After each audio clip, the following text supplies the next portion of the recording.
Bismillahirrahmanirrahim. Assalamualaikum warahmatullahi wabarakatuh. Waalaikumsalam warahmatullahi wabarakatuh. Gimana anak-anak pagi ini? Alhamdulillah sehat. Alhamdulillah. Ada yang sakit? Tidak. Alhamdulillah. Ada yang nggak hadir? Ada. Kemana? Apa? Ya. Udah dipimpin doa belum? Belum. Silakan KM untuk memimpin doanya. Tapi suaranya harus lantang ya.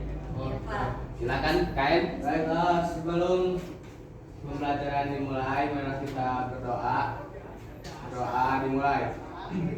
A'udzu billahi minasyaitonir rajim. Bismillahirrahmanirrahim. Raditu billahi robban wa bil islami dina wa bil muhammadin nabiyya wa rasula. Rabbi zidni ilman warzuqni fahman. Sadaqallahul adzim. Beri salam. Assalamualaikum warahmatullahi wabarakatuh. Waalaikumsalam warahmatullahi wabarakatuh. Anak-anak, gimana pagi ini? Cerah suasana secerah hati kalian? Alhamdulillah senang. Alhamdulillah. Apakah ada yang galau? Ayo. Ayah ben galau banyak gitunya. Kita sebelum ke materi yang kemarin tentang hormat dan patuh kepada orang tua, kalian masih tahu apa itu hormat? Ada yang tahu? Apa itu patuh? Ada yang tahu? Bagaimana bentuk kalian hormat dan patuh kepada kedua orang tua? Contohnya, ada yang tahu? Silakan mengajukan tangan. Mal, silakan. Contoh. Hormat kepada kedua orang tua, contohnya yaitu dengan tidak membohongi beliau. Dibohongi beliau dalam artian kitanya jujur sekolahnya. Iya. Yang lain, laki-laki, silakan Riz. Contoh, kalian sebagai pelajar dengan persepsi materi yang kemarin. Iya, sebagai pelajar. Contohnya gitu. Kita sebagai pelajar itu berbakti kepada orang tua harus seperti apa? Menuruti semua perintahnya. Menuruti segala perintahnya. Terusan kalau berbakti kepada guru gimana? Contohnya, kita berbakti kepada guru di sekolah. Contohnya dengan menuruti segala perintahnya di sekolah, terus mendengarkan semua ajarannya. Iya, bagus. Ada yang mau menambahkan? Dari yang Bapak sampaikan kemarin tentang hormat dan patuh kalian udah paham. Kita lanjut ke materi berikutnya, yaitu tentang khutbah, tabligh dan dakwah. Materi khutbah, tabligh dan dakwah kalian udah ada di dalam benak kalian, mungkin udah bertanya-tanya dan udah paham apa itu khutbah, apa itu tabligh, apa itu dakwah. Ada yang tahu dengan materi ini? Apakah pernah melihat bahasa khutbah, tabligh dan dakwah? Pernah, ya. Kita lanjut ke berikutnya. Udah kelihatan ya. Di sini ada pengertian khutbah, tabligh dan dakwah, ada ketentuannya, ada perbedaannya, dan ada cara menyusun teks buat khutbah dan tabligh. Nanti kalian di akhir ada suatu tugas proyek dari Bapak. Kalian buat tugas berkelompok secara berkelompok. Nanti kelompoknya bagi dua, kelompok laki-laki dan kelompok perempuan. Kalian membuat teks khutbah Jumat dan teks dakwah atau tabligh, silahkan. Kita lanjut ke SK-nya. Standar kompetensinya di dalam bisa memahami tentang khutbah, tabligh dan dakwah. Kompetensi dasarnya yaitu siswa bisa menjelaskan pengertian khutbah, tabligh dan dakwah. Ntar dulu, ini kan warnanya. Khutbah, gimana tata cara khutbah yang baik. Yang ketiga, memperagakan khutbah, tabligh dan dakwah. Kalian udah tahu tata caranya, udah tahu tata cara khutbah, kalian tinggal mempraktikkan di depan. Gitu ya. Per kelompok ya, kalian tinggal presentasi dikit aja lah, gak apa-apa. Istilahnya sekemampuan kalian. Apalagi zaman sekarang ada YouTube, Google dan sebagainya, gampang. Kalau zaman Bapak dengan Pak Sandi luar biasa, nggak ada hal seperti ini. Selanjutnya, materi selanjutnya tentang khutbah, yaitu khutbah. Kita ke materi khutbah. Kita alangkah lebih baiknya kita bersama-sama membaca surat Al-Imran ayat 104. Disimpan di mana Bapak ini? Surat Al-Imran ayat 104. Nanti Bapak dulu ya. Kelihatan nggak?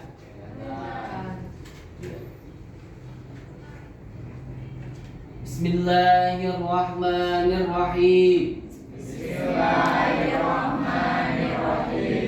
Waltakum, ulangi. Takum minkum ummatun yad'una ilal khair. Waltakum minkum ummatun yad'una ilal khair. Yang semangat dong. Mana semangatnya? Ulangi. A'udzu billahi minasy syaithanir rajim. A'udzu billahi minasy syaithanir rajim. Bismillahirrahmanirrahim. Bismillahirrahmanirrahim. Waltakum minkum ummatun yad'una ilal khair. Waltakum minkum ummatun yad'una ilal khair wa ya'muruna bil ma'ruf wa yanhauna 'anil munkar. ilal khair wa ya'muruna bil ma'ruf wa yanhauna 'anil munkar. Wa ulaika humul muflihun. Wa ulaika humul muflihun. Shadaqallahul azim. Shadaqallahul azim. Silakan kalian baca bersama-sama. A'udzu billahi minasy syaithanir rajim. Bismillahirrahmanirrahim. Waltakum minkum ummatun yad'una ilal khair.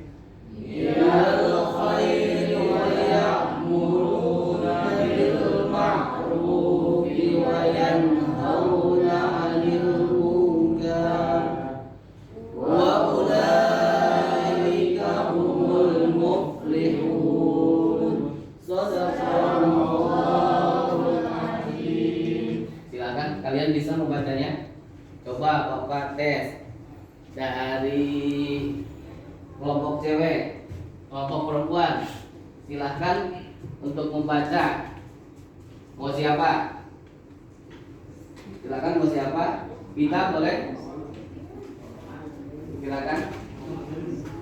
Mau siapa? Mau kita atau siapa? Malah, tes ya. Yang lain mendengarkan ya. Bismillahirrahmanirrahim.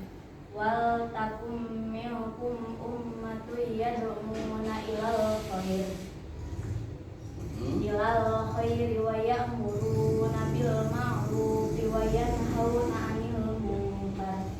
wa ulaika humul muflihun. Shadaqallahul azim. Tepuk tangan bagus sekali. Tadi lah Auzubillahi minasyaitonirrajim. Yang keras dong suaranya, ya. Bismillahirrahmanirrahim. Wal takum minkum ummatun yad'una ilal khairi wa ya'muruna bil ma'rufi wa Wayanhauna. 'anil munkar wa ulaika humul muflihun. Shadaqallahul azim. Bagus sekali. Alhamdulillah semuanya pada bagus-bagus ya. Itu surat Al-Imran ayat 104. Intinya di dalam surat Al-Imran 104 itu hendaklah di antara kamu ada yang artinya hendaklah di antara kamu ada segolongan orang yang menyeru kepada kebajikan. Jadi di antara umat Islam itu ada sebagian orang yang bisa menyerukan atau menasehati, menyerukan, mengajak untuk berbuat sesuatu kebajikan. Harus ada menyuruh untuk berbuat makruf baik dan mencegah dari perbuatan yang mungkar. Kita sebagai umat manusia harus ada sebagian. Contohnya di kita kan ada para alim, para ulama, para ustadz. Beliau-beliau semua orang-orang yang selalu mengajak kita kepada kebaikan. Maka kalian istilahnya harus mau tatkala ada seorang ulama atau ustadz mengajak kita untuk berbuat suatu kebaikan, karena kebaikan tersebut akan menuai juga kebaikan buat kita semua. Itu inti dari kajian surat Al-Imran ayat 104. Kita lanjut ke di sini dispesifikan aja tentang khutbah Jumat, tidak khutbah Idul Fitri. Kan khutbah itu tidak khutbah Jumat aja kan? Ada khutbah Idul Fitri, ada khutbah Idul Adha, khutbah sholat gerhana, khutbah termasuk sholat Jumat. Di sini Bapak spesifikkan tentang ketentuan khutbah, takbir dan dakwah dalam khutbahnya itu khutbah Jumat. Yang pertama syarat khotib Jumat itu memenuhi ajaran Islam. Dia tahu tentang ajaran Islam, tidak asal-asalan. Syarat seorang khotib itu dia tahu tentang keilmuan Islam. Yang kedua, mengetahui syarat rukun dan sunnahnya di dalam khutbah. Kalau rukunnya di dalam khutbah tidak terbawa, maka khutbah tersebut jadi istilahnya mempengaruhi di dalam praktek sholat Jumatnya. Yang selanjutnya, mengetahui syarat rukun dan sunnahnya. Yang keempat, dapat membaca hamdalah, syahadat, sholawat, Al-Quran, hadis. Dia seorang khotib harus bisa membaca hamdalah, syahadat dan sebagainya. Dan seorang khotib itu sudah balik, tidak boleh anak-anak ondol-ondol. Ya, anak baru keluar istilahnya keluar dari SD disuruh jadi khotib, seharusnya tidak boleh kalau melihat syarat. Yang selanjutnya, orang yang berkhutbah itu dipandang terhormat, orang harus yang terpandang, bukan dalam artian dia kaya, dia pejabat, tapi dia perilakunya baik. Masa dia mengajak kepada orang lain berbuat baik, dirinya pun tidak baik. Istilahnya dia pandai menunjuk orang lain, tapi dia tidak pandai menunjuk kepada dirinya sendiri. Paham syarat daripada khutbah Jumat? Paham. Bisa dipahami? Bisa. Ada yang ditanyakan? Anak-anak ada yang ditanyakan? Tidak. Kita lanjut ya. Nanti Bapak pemaparan dulu materi. Sudah pemaparan materi, kalian lihat video praktiknya tentang khutbah Jumat, bagaimana bentuknya. Syarat tua khutbah yang pertama, khotib suci dari hadas dan najis. Seorang khotib harus suci dari hadas kecil, hadas besar dan najis. Tertutup auratnya. Biarpun aurat seorang laki-laki itu antara pusar sampai dengkul. Ini mah contoh, misalkan contoh, udahlah gak apa-apa, kita mah istilahnya yang penting kewajibannya tertutupi. Tertutupinya apa? Ya udah, kita mah istilahnya cuman menutup aurat laki-laki aja. Dia seorang khotib maju ke depan cuma pakai kolor, tidak ada adab kan? Biarpun secara harfiah itu sah, tapi adabnya dia dikebelakangkan. Selanjutnya, khutbah dilaksanakan sesudah matahari tergelincir. Kalau misalkan untuk Jumat, khutbah Jumat, sesudahnya matahari itu lewat sedikit aja boleh, gak apa-apa. Maka kalau misalkan zaman dulu itu ada istilahnya kayu diberdirikan si kayu tersebut. Kalau istilah bayangannya sama dengan kayu tersebut berarti belum waktu duhur. Kalau melebihi udah waktu duhur. Kalau waktu dulu belum ada zaman seperti sekarang. Selanjutnya, ketika khutbah, khotib berdiri jika mampu. Jika mampu itu. Kalau tidak mampu ya udah duduk aja. Yang selanjutnya, khutbah diucapkan dengan suara yang keras.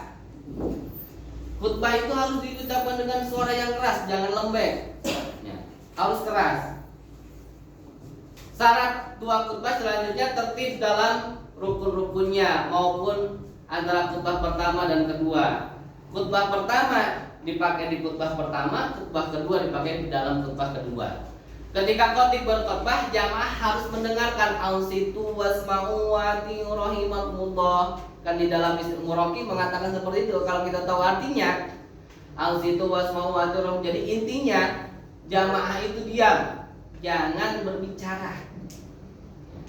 Diamnya kita jangan istilahnya hatinya kita diam tapi hatinya gosip, hatinya sum'ah dan sebagainya. Tapi diamnya kita harus berzikir kepada Allah dan mendengarkan isi daripada khutbah. Tapi kebanyakan di kita istilahnya ditanya dapat apa tatkala kita Jumatan. Alhamdulillah orang mana geus capek jadi mengenangan nol menukar kasih kotak. Ya, alhamdulillah dia. Ya, selanjutnya Bapak cepatkan aja. Rukun khutbah. Ini yang tidak boleh ditinggalkan. Kalau salah satu dari rukun khutbah ini ditinggalkan, maka tidak sah khutbahnya, akan mempengaruhi dalam sholat Jumatnya, keabsahan sholat Jumatnya. Yang pertama membaca hamdalah. Nanti dicontohkan. Yang kedua membaca syahadatain. Asyhadu an la ilaha illallah. Pertama, rukun khutbah yang pertama, alhamdulillahirabbil alamin wa bihi nasta'inu ala umuri dunya waddin. Yang kedua membaca syahadatain.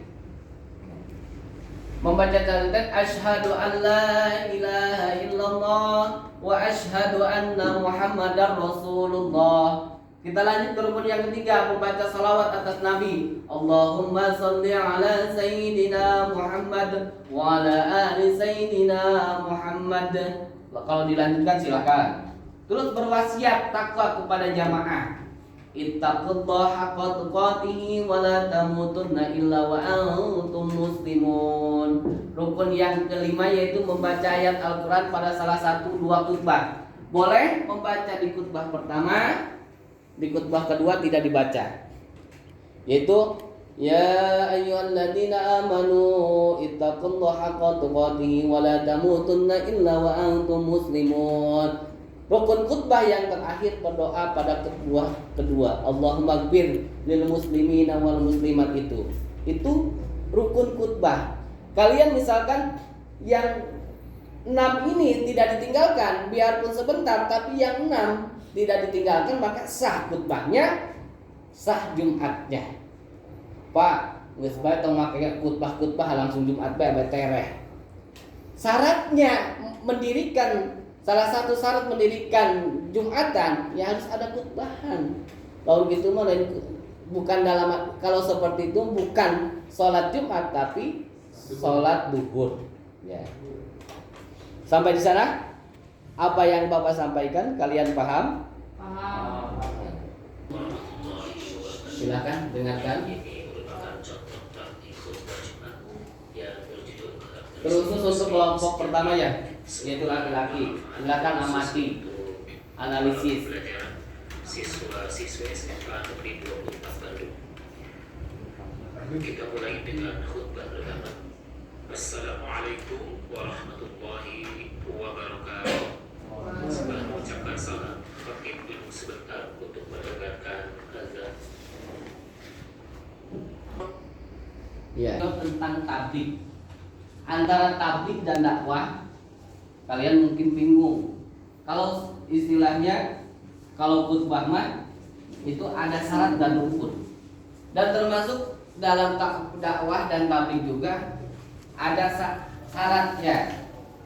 Intinya di dalam tablik dan dakwah kita menyerukan dan mengajak kepada jamaah untuk berbuat baik kepada Allah dan berbuat baik kepada manusia.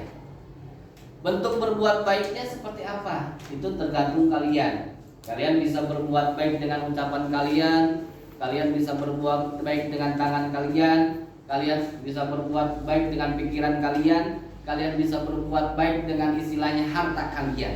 Itu sama kebaikan nilainya. Paham maksud Bapak? Apakah ada yang ditanyakan dari video pertama dan kedua? Ini ya video yang kedua. Kalian masih penasaran apakah seperti itu tabligh atau dakwah? Ada yang tanyakan? Silakan. Dengan bahasa kalian sendiri, tapi jangan sampai dengan bahasa binatang. Bapak gak ngerti. Semuanya paham? Ada yang mau tanyakan? Saya ingin bertanya Pak, kan kalau khutbah Jumat itu dilakukan pas Jumatan, Ya. kalau tabligh atau dakwah itu dilaksanakan pada kapan gitu? Oh iya. Oke. Pertanyaannya, khutbah itu ini kalau khutbah Jumat ya. Ya. Kalau misalkan khutbah Idul Fitri waktunya tidak menentukan, pas begitu hari raya Idul Fitri aja. Kalau misalkan khutbah gerhana bulan itu dilaksanakan pas ada gerhana bulan. Khutbah gerhana matahari pas begitu ada gerhana matahari. Kalau khutbah Jumat dilaksanakan pasti hari Jumat. Pasti hari Jumat. Yang jadi pertanyaan, kalau dakwah dan tabligh itu dilaksanakan kapan? Ada yang mau coba menjawab? Silakan. Silakan, siapa? Dengan bahasa kalian sendiri gak apa-apa. Izin menjawab Pak. Boleh. Menurut pendapat saya, Iya. kalau misalkan tabligh dan dakwah itu waktunya tidak ditentukan, bisa Iya. kapan saja. Iya. Dan kalau khutbah itu waktunya sudah ditentukan, yaitu pada saat pelaksanaan sholat Jumat. Iya. Itu kalau sholat Jumat ya. Itu yang bertanya sih gimana? Apakah jelas jawaban dari Malah? Jadi intinya antara dakwah, khutbah, tabligh semuanya persamaannya sama-sama apa? Menyerukan, mengajak kepada kebaikan. Itu intinya persamaannya. Kalau perbedaannya dari segi waktu seperti tadi yang dikatakan Malah. Itu ya mungkin ya. Semuanya paham? Oke. Silakan kalian berkelompok buat teks ceramah untuk laki-laki, untuk perempuan buat teks kebalik ya. Untuk perempuan pilih mau teks ceramah yang dalam bentuk tabligh atau dakwah. Terus laki-laki dispesifikkan untuk membuat teks khutbah aja. Dulu kalian untuk kelompok laki-laki silakan kalian buat proyeknya. Proyeknya buat, untuk perempuan silakan kalian buat. Ya. Tentang mau pilih perempuan untuk kelompok perempuan membuat teks dakwah atau gimana? Silahkan kalian buat, nanti kalian presentasikan dari setiap kelompoknya. Gak apa-apa lah, cuma 5 menit aja. Ada bentuk presentasi. Ada yang ditanyakan dari video tentang khutbah Jumat ini? Ada yang mau ditanyakan? Semuanya paham tentang khutbah? Ada yang belum paham? Laki-laki? Paham Pak? Perempuan? Gak mau ada yang tanyakan, berarti udah paham ya? Oke, kalau udah paham, kita lanjut ke video tentang dakwah. Bismillahirrahmanirrahim. Kalian amati dan silakan sekemampuan kalian aja. Gak usah banyak-banyak, yang terpenting kalau khutbah tadi yang 6 itu ada aja. 6 rukun itu. Silakan kalian berkelompok, silakan di bawah, gak apa-apa duduk. Alhamdulillahirabbil alamin. Hamdan wa fi nahmud wa fi majdah. Alhamdulillahilladzi Alhamdulillah. alhamdulillah. Gimana anak-anak, ada kesulitan? Tidak, Pak. Oke. Kelompok 1 gimana? Ada kesulitan? Alhamdulillah, Pak.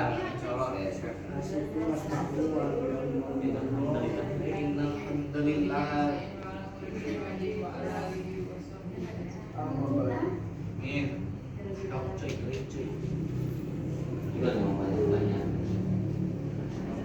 Nanti kalau niat ada terus pasang juga.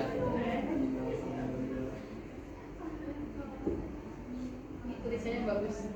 Kalau gitu silakan perwakilan aja ke depan untuk mempresentasikan proyek tersebut. Mau siapa untuk kelompok pertama? Kelompok kedua siapa? Mau kelompok kedua dulu atau gimana? Silakan, mangga. Mangga, sok siapa aja? Mangga. Cuman kemampuan kalian aja.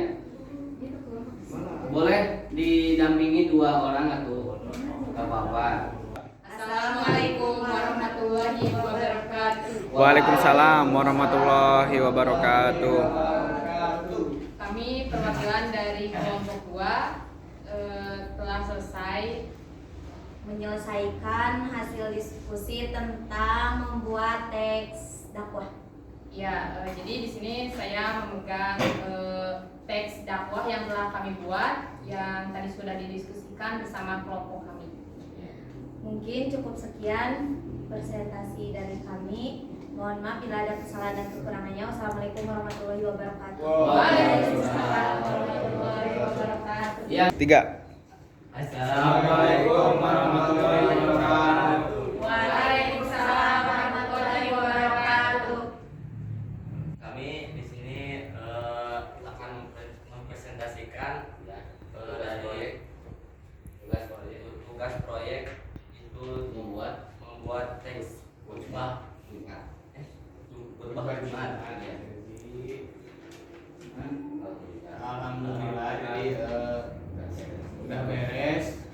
Kita membuat khutbah Jumat hanya mengambil dari Assalamualaikum warahmatullahi wabarakatuh. Waalaikumsalam warahmatullahi Wabarakatuh.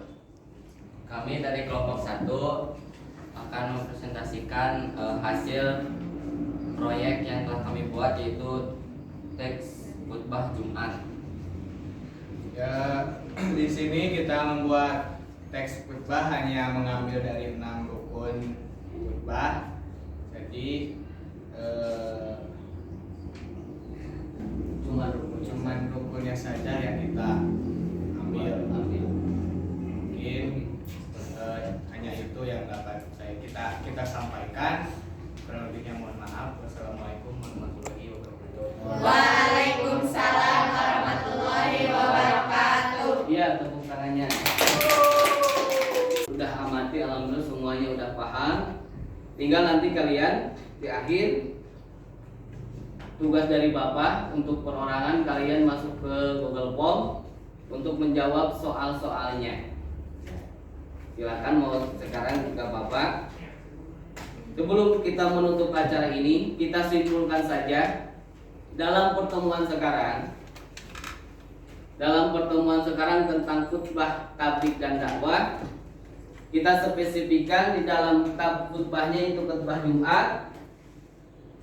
Intinya 6 rukun jangan ditinggalkan. 6 rukun daripada khutbah Jumat jangan kalian tinggalkan. Terus di dalam dakwah dan tabligh ada aturan dan syaratnya, tapi intinya syarat daripada khutbah, daripada tabligh dan dakwah itu kalian menyeru kepada, mengajak kepada orang untuk kesamaan daripada ketiga dari khutbah, tabligh dan dakwah, sama-sama menyeru untuk berbuat kebaikan kepada Allah dan kepada orang lain. Perbedaannya dari segi waktu saja. Mungkin itu kesimpulan dari materi pertemuan sekarang. Nanti di lain waktu kita lebih dalam lagi. Sampai di sini apa yang Bapak sampaikan kalian udah paham? Paham. Udah kita lakukan, udah bisa cara membuat teks, cara membuat dakwah dan sebagainya, udah bisa? Oke, alhamdulillah. Cukup sekian. Sebelum kita menutup pertemuan kali ini, alangkah baiknya kita bersama-sama membaca lafaz Alhamdulillahirabbil alamin dengan bersama-sama. Alhamdulillahirabbil alamin. Semangat? Semangat. Semangat? Semangat. Insya Allah. Alhamdulillah. Sekian. Wassalamualaikum warahmatullahi wabarakatuh. Waalaikumsalam